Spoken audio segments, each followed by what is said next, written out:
All right, welcome back. Brett here with ClickMill.co. So in this video, we're going to start talking about different campaign types within Google Ads, because there are lots of different kinds of ads, and we need to kind of know what we're talking about in order to strategize these. Now, the first campaign type is what we're going to, what we've called an inbound strategy. Okay, so this is the Google search ad. This is the ad that's going to show up with text right at the top of the Google search engine. Someone types child therapist near me, it says sponsored, bunch of text, different links, just like we saw with the attorney example earlier. That is a search campaign. That is an inbound advertising strategy.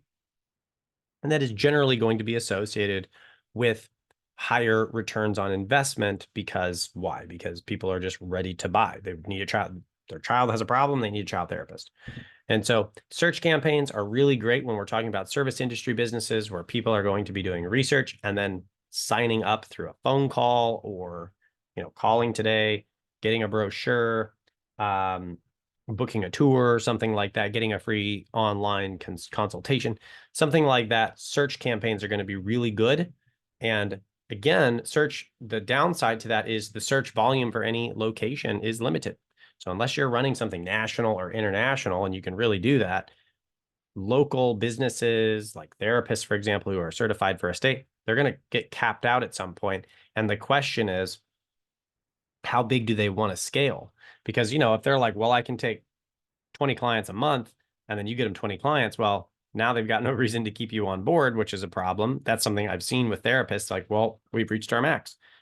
Okay, well, that's it. Yeah, well, and then maybe they pay you to manage, but maybe they're just like, well, I'll take it from here. That's common. Okay. But what if they say, well, I want to scale to the moon, and I want to hire 1,000 therapists and start, BetterHelp. And if that's the case, you're going to run out of searches, say in Texas, because there was only 1,900 to start with. So they're not going to be able to achieve the scale they want. And then we're going to have to look at, how do we broaden out when we start. So that's the limitation on the search campaign, is there's a limited number of searches. Of course, there's always a limited number, but people specifically looking right now to buy, a little bit, that's going to be more limited than all possible people who could be interested. So when we start scaling that up, we're going to hit the cap of the inbound traffic source there on the search campaign, and then we're going to need to look at other campaigns. So great place to start if we're looking for people to buy now. In the next video, we're going to continue talking about other campaign types and their strengths and weaknesses. So we'll see you there.